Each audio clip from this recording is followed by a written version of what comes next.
मित्रों, जय भीम। आपका स्वागत है बहुजन साइंस नामा चैनल पे।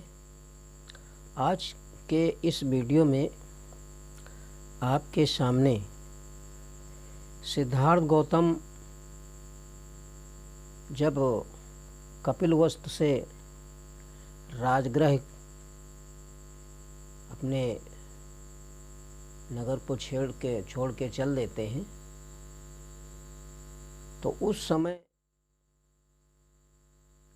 पहाड़ी पे गौतम अपना झोपड़ी बना के रहते हैं। तो उसी झोपड़ी के समीप 5 परिव्राजक आकर के बसते हैं।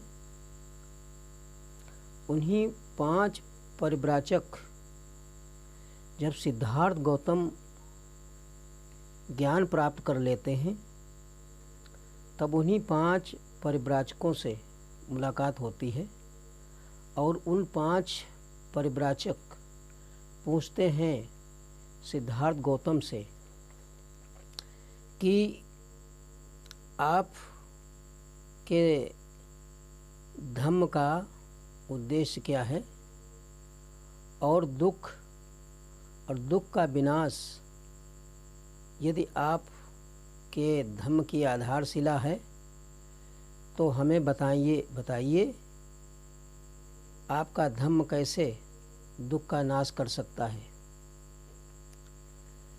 तब इसी संदर्भ में गौतम बुद्ध उन 5 परिव्राजकों को बताते हैं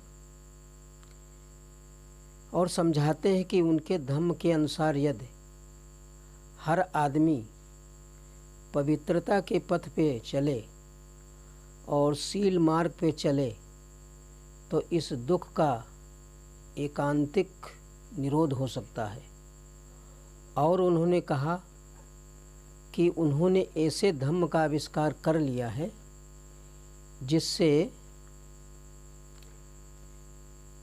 दुख के कारण को विनाश किया जा सकता है। तब उन्होंने सबसे पहले बुद्ध ने कहा कि पवित्रता का पथ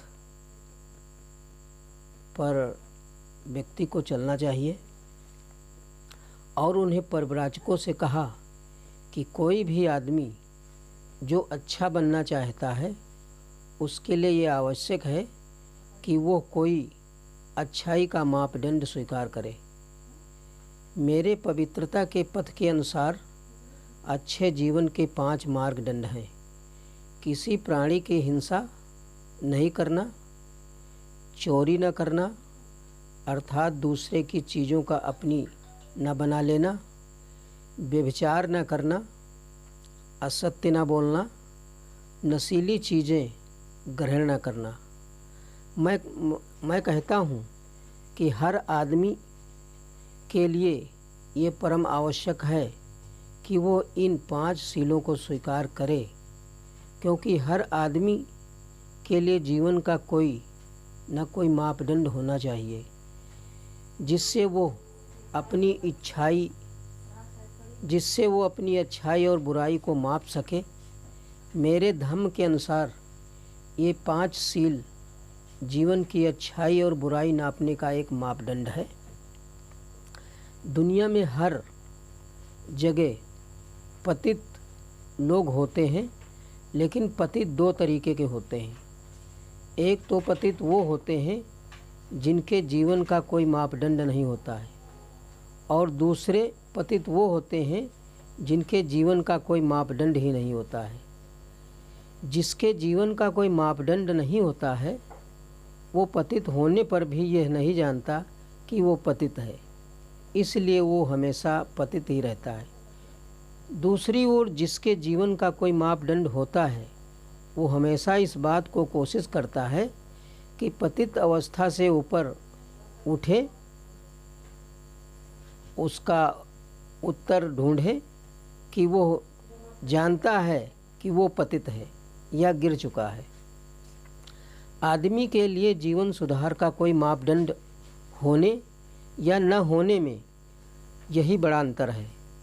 आदमी अपने स्तर में नीचे गिर पड़े ये इतनी बड़ी बात नहीं है जितनी ये है कि आदमी के जीवन का कोई स्तर न हो। तो परिव्राजक पूछते हैं कि इन 5 सीलों को जीवन का मापदंड ही क्यों स्वीकार किया जाए। इन प्रश्नों का उत्तर तुम्हें स्वयं ही मिल जाएगा यदि तुम अपने से ही ये प्रश्न पूछो कि ये सील व्यक्ति के लिए कल्याणकारी हैं, और साथ ही यह भी पूछो कि इन सीलों का पालन करना समाज के लिए कल्याणकारी है। यदि इन दोनों प्रश्नों का तुम्हारा उत्तर सकारात्मक है तो इससे यह सीधा परिणाम निकलता है कि मेरे पवित्रता के पथ के ये पंचशील इस योग्य हैं कि उन्हें जीवन का सच्चा मापदंड मान लिया जाए। सिद्धार्थ गौतम 5 परिव्राजकों को अपने बुद्ध के सीलों को बताते हैं और वो 5 परिव्राजक गौतम बुद्ध से संतुष्ट हो जाते हैं और आगे वो महान बनते हैं। मित्रों, इस वीडियो में सिद्धार्थ गौतम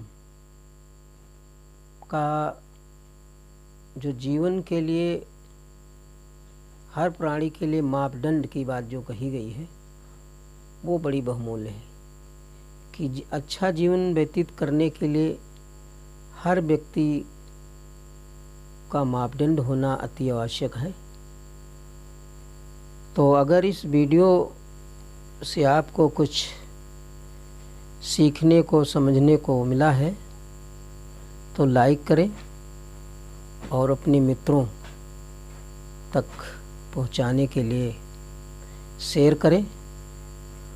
अगला वीडियो आप तक पहुंचने के लिए चैनल को सब्सक्राइब कर लें।